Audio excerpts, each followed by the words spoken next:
ओम नमो भगवते वासुदेवाय। ओम लक्ष्मी नारायणाय नमः। जय श्री कृष्णा। नमस्कार दोस्तों, स्वागत है आप सभी का मेरे YouTube चैनल आर के भक्ति में। प्रिय भक्तजनों, आज हम आपको माघ मास के द्वितीय दिन की महत्तम की कथा सुनाएंगे। तो सभी भक्तजन हमारे माघ मास महत्तम की कथा को श्रद्धा भाव से सुने। आइए भक्तों, हम अपनी कथा को प्रारंभ करते हैं। वशिष्ठ जी कहते हैं, राजन, मैं माघ मास का प्रभाव बतलाता हूं, सुनो। इसे भक्ति पूर्वक सुनकर मनुष्य सब पापों से मुक्त हो जाता है। प्राचीन मनवंतर कल्प के सतयुग में कुत्स नाम के एक ऋषि थे जो ब्रह्मा जी के पुत्र थे। वे बड़े ही तेजस्वी और निष्पाप थे। उन्होंने कर्दम ऋषि की सुंदरी कन्या के साथ विधि पूर्वक विवाह किया। उसके गर्भ से मुनि के वत्स नामक पुत्र हुआ जो वंश को बढ़ाने वाला था। वत्स की 5 वर्ष की अवस्था होने पर पिता ने उनका उपनयन संस्कार करके उन्हें गायत्री मंत्र का उपदेश दिया। अब वे ब्रह्मचर्य का पालन करते हुए भृगुकुल में निवास करने लगे। प्रतिदिन प्रातः काल और सायकाल अग्निहोत्र, तीनों समय स्नान और भिक्षा के अन्न का भोजन करते थे। इंद्रियों को काबू में रखते, काला मृग चर्म धारण करते और सदा स्वाध्याय में संलग्न रहते थे।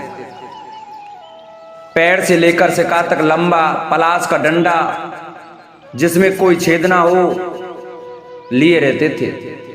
उनके कटभाग में मूंज की मेखला शोभा पाती थी।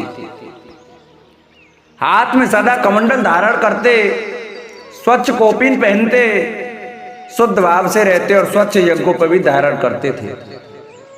उनका मस्तक समिधाओं की भस्म से सुशोभित था।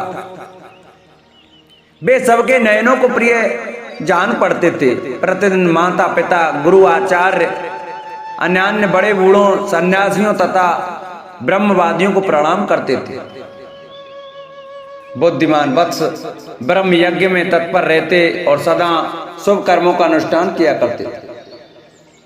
वे हाथ में पवित्री धारण करके देवताओं, ऋषियों और पितरों का तर्पण करते थे। फूल, चंदन और गंध आदि को कभी हाथ से छूते नहीं थे।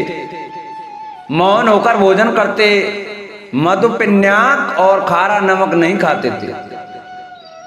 खड़ाऊ नहीं पहनते थे तथा सवारी पर नहीं चढ़ते। शीशे में मुंह नहीं देखते। दंत धावन, तांबूल और पगड़ी आदि से परहेज रखते थे। नीला, लाल तथा पीला वस्त्र, खाट, आभूषण तथा और भी जो वस्तुएं ब्रह्मचर्य आश्रम के प्रतिकूल बताई गई थी, उन सब का वे स्पर्श तक नहीं करते थे तथा शांत भाव से सदाचार में ही तत्पर रहते थे।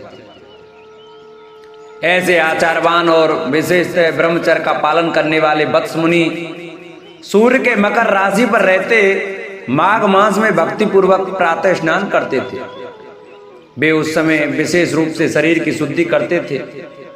आकाश में जब इन्हें गिने तारे रह जाते थे, उस समय ब्रह्म बेला में तो वे नित्य स्नान करते थे और फिर जब आधे सूर्य निकल आते उस समय भी माघ का स्नान करते थे। वे मन ही मन अपने भाग्य की सराहना करने लगे। अहो, इस पश्चिम वाहिनी कावेरी नदी में स्नान का अवसर मिलना प्राय मनुष्यों के लिए कठिन है, तो भी मैंने मकरार में यहाँ स्नान किया। वास्तव में बड़ा भाग्यवान हूँ। समुद्र में मिली हुई जितनी नदियां हैं, उन सब का प्रवाह जहाँ पश्चिम या उत्तर की ओर है, उन स्थान का प्रयाग से भी अधिक महत्व बतलाया गया है। मैंने अपने पूर्व पुण्यों के प्रभाव से आज कावेरी का पश्चिम गामी प्रवाह प्राप्त किया है। वास्तव में मैं कृतार्थ हूँ, कृतार्थ हूँ, कृतार्थ हूँ। इस प्रकार सोचते हुए वे प्रसन्न होकर कावेरी के जल में तीनों काल स्नान करते थे। उन्होंने कावेरी के पश्चिम गामी प्रवाह में 3 साल तक माघ स्नान किया। उसके पुण्य से उनका अंतःकरण शुद्ध हो गया।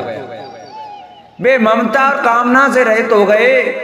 तदंतर माता पिता और गुरु की आज्ञा लेकर वे सर्व पाप नाशक कल्याण तीर्थ में आ गए। उस सरोवर में भी एक मास तक माघ स्नान करके ब्रह्मचारी वत्स मुनि तपस्या करने लगे। राजन, इस प्रकार उन्हें उत्तम तपस्या करते देख भगवान विष्णु प्रसन्न होकर उनके आगे प्रत्यक्ष प्रकट हुए और बोले, मां प्राज्ञ मृग रंग, मैं तुम पर बहुत प्रसन्न हूं। यूं कहकर भगवान पुरुषोत्तम ने उनके ब्रह्मरंध्र मस्तक का स्पर्श किया। तब वत्स मुनि समाधि से विरक्त हो जाग उठे और उन्होंने अपने सामने ही भगवान विष्णु को उपस्थित देखा। वे सहस्त्र सूर्यों के समान तेजस्वी कौस्तुभ मणि रूप आभूषण से अत्यंत भासमान दिखाई देते थे।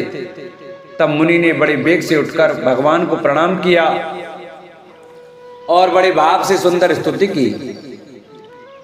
भगवान ऋषिकेश की स्तुति और नमस्कार करके वत्स मुनि अपने मस्तक पर हाथ जोड़े चुपचाप भगवान के सामने खड़े हो गए। उस समय उनके नेत्रों से आनंद के आंसू बह रहे थे और सारे शरीर में रोमांच हो आया था। तब श्री भगवान ने कहा, मृगरंग, तुम्हारी इस स्तुति से मुझे बड़ी प्रसन्नता हुई। माघ मास में सरोवर के जल में जो तुमने स्नान और तप किए हैं, इससे मैं बहुत संतुष्ट हूँ। मुने, तुम निरंतर कष्ट सहते सहते थक गए हो। दक्षिणाओं सहित यज्ञ, दान, अन्यान्य नियम तथा यमों के पालन से भी मुझे उतना संतोष नहीं होता जितना माघ के स्नान से होता है। पहले तुम मुझसे वर मांगो, फिर मैं तुम्हें मनोवांछित वस्तु प्रदान करूंगा। मृगरंग, तुम मेरी प्रसन्नता के लिए मैं जो आज्ञा दूं उसका पालन करो। इस समय तुम्हारे ब्रह्मचर्य से जिस प्रकार ऋषियों को संतोष हुआ है, उसी प्रकार तुम यज्ञ करके देवताओं को और संतान उत्पन्न करके पितरों को संतुष्ट करो। मेरे संतोष के लिए ये दोनों कार्य तुम्हें सर्वथा करने चाहिए। अगले जन्म में तुम ब्रह्मा जी के पुत्र अज्ञानी ऋभु नामक जीवन मुक्त ब्राह्मण होगे और निदाज्ञ को वेदांत वाक्य जन्य ज्ञान का उपदेश करके पुनः परम धाम को प्राप्त होगे।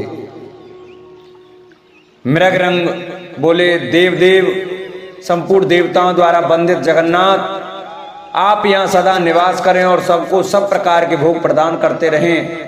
आप सदा सब जीवों को सब तरह की संपत्ति प्रदान करें। भगवान, यदि मैं आपका कृपा पात्र हूं तो यही एक बार जिसे निवेदन कर चुका हूं देने की कृपा करें। कमल नयन, चरणों में पड़े हुए भक्तों का दुख दूर करने वाले अच्युत, आप मुझ पर प्रसन्न होइए। शरणागत वत्सल, मैं आपकी शरण में आया हूं। भगवान विष्णु बोले, मृगरंग एवं मस्तु, मैं सदा यहाँ निवास करूंगा। जो लोग यहाँ मेरा पूजन करेंगे उन्हें सब प्रकार की संपत्ति हाथ लगेगी। विशेषतः जब सूर्य मकर राशि पर हो, उस समय सरोवर में स्नान करने वाले मनुष्य सब पापों से मुक्त हो मेरे परम पद को प्राप्त होंगे। व्यतिपात योग में अयन प्रारंभ होने के दिन संक्रांति के समय विषुव योग में पूर्णिमा और अमावस्या तिथि को तथा चंद्र ग्रहण और सूर्य ग्रहण के अवसर पर यहाँ स्नान करके यथाशक्ति दान देने से और तुम्हारे मुख से निकले हुए इस स्तोत्र को मेरे सामने पाठ करने से मनुष्य मेरे लोक में प्रतिष्ठित होगा। भगवान गोविंद के यूं कहने पर उन ब्राह्मण कुमार ने पुनः प्रणाम किया और भक्तों के अधीन रहने वाले श्री हरि से फिर एक प्रश्न किया, कृपा निधि देवेश्वर, मैं तो कुत्स मुनि का पुत्र वत्स हूं, फिर मुझे आपने मृग रंग कहकर क्यों संबोधित किया? श्री भगवान बोले, ब्राह्मण, इस कल्याण सरोवर के तट पर जब तुम तपस्या करने में लगे थे, उस समय जो मृग प्रतिदिन यहाँ पानी पीने आते थे, वे निर्भय होकर तुम्हारे शरीर में अपने सींग रगड़ा करते थे। इसी से श्रेष्ठ महर्षि तुम्हें मृग रंग कहते हैं। आज से सब लोग तुम्हें मृग रंग ही कहेंगे। यूं कहकर सबको सब कुछ प्रदान करने वाले भगवान सर्वेश्वर वहां रहने लगे। तदंतर मृगरंग मुनि ने भगवान का पूजन किया और उनकी आज्ञा लेकर वे उस पर्वत से चले गए। संसार का उपकार करने के लिए उन्होंने गृहस्थ धर्म को स्वीकार करने का निश्चय किया और अपने अंतःकरण में निरंतर वे आदि पुरुष कमल नयन भगवान विष्णु का चिंतन करने लगे। अपनी जन्मभूमि भोजराज नगर में घर आकर उन्होंने माता और पिता को नमस्कार करके अपना सारा समाचार कह सुनाया। माता पिता के नेत्रों में आनंद के आंसू छलक आए। उन्होंने पुत्र को छाती से लगाकर बारंबार उसका मस्तक सूंघा और प्रेम पूर्वक अभिनंदन किया। वत्स अपने गुरु को प्रणाम करके फिर स्वाध्याय में लग गए। पिता माता और गुरु तीनों की प्रतिदिन सेवा करते हुए उन्होंने संपूर्ण वेदों का अध्ययन किया और गुरु की आज्ञा ले विधि पूर्वक व्रत स्नान और उत्सर्ग का कार्य पूर्ण किया। तत्पश्चात महामना मृगरंग अपने पिता से इस प्रकार बोले, तात पुत्र की उत्पत्ति के लिए पिता और माता को जो क्लेश सहने पड़ते हैं उनका बदला 100 वर्षों में भी नहीं चुकाया जा सकता।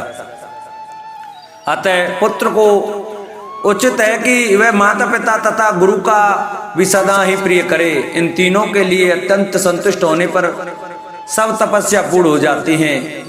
इन तीनों की सेवा को ही सबसे बड़ा तप कहा गया है। इनकी आज्ञा का उल्लंघन करके जो कुछ भी किया जाता है वह कभी सिद्ध नहीं होता। विद्वान पुरुष इन्हीं तीनों की आराधना करके तीनों लोकों पर विजय पाता है। जिससे इन तीनों को संतोष हो वही मनुष्यों के लिए चारों पुरुषार्थ कहा गया है। इसके सिवा जो कुछ भी है वह उपधर्म कहलाता है। मनुष्य को उचित है कि वह अखंड ब्रह्मचर्य का पालन करते हुए पिता से क्रम से 3, 2 या 1 वेद का अध्ययन करने के पश्चात गृहस्थाश्रम में प्रवेश करे। यदि पत्नी अपने वश में रहे तो गृहस्थाश्रम से बढ़कर दूसरी कोई वस्तु नहीं है। पति और पत्नी की अनुकूलता धर्म अर्थ और कामी की सिद्धि का प्रधान कारण है। यदि स्त्री अनुकूल हो तो स्वर्ग से क्या लेना है, घर ही स्वर्ग हो जाता है। और यदि पत्नी विपरीत स्वभाव की मिल जाए तो नरक में जाने की क्या आवश्यकता है। यही नरक का दृश्य उपस्थित हो जाता है। सुख के लिए गृहस्थाश्रम स्वीकार किया जाता है किंतु वह सुख पत्नी के अधीन है। यदि पत्नी विनयशील हो तो धर्म और अर्थ और काम की प्राप्ति निश्चित है। जो गृह कार्य में चतुर, संतानवती, पतिव्रता, प्रिय वचन बोलने वाली और पति के अधीन रहने वाली है, ऐसी उपयुक्त गुणों से युक्त नारी स्त्री के रूप में साक्षात लक्ष्मी है।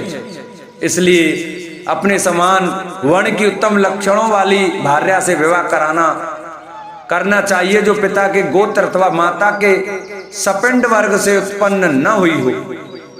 वह स्त्री विवाह करने योग्य होती है तथा उसी से द्विजों के धर्म की वृद्धि होती है। जिसको कोई रोग ना हो, जिसके भाई हो, जो अवस्था और कद में अपने कुछ छोटी हो, जिसका मुख सौम्य हो तथा जो मधुर भाषण करने वाली हो, ऐसी भार्या के साथ द्विज को विवाह करना चाहिए।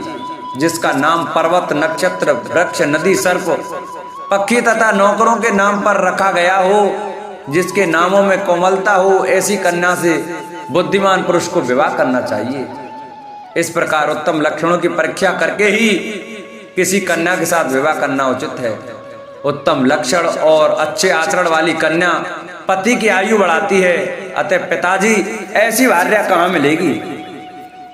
कुत्स ने कहा, परम बुद्धिमान मृगरंग, इसके लिए कोई विचार ना करो।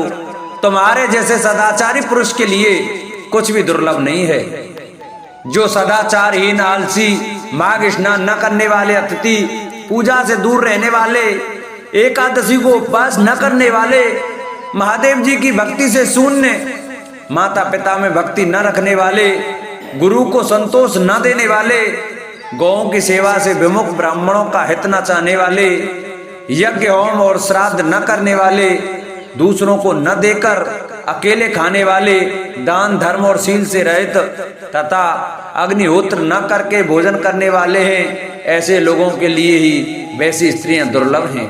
बेटा, प्रातः काल स्नान करने पर माघ का महीना विद्या, निर्मल कीर्ति, आरोग्य, आयु, अक्षय धन, समस्त पापों से मुक्ति तथा इंद्रलोक प्रदान करता है।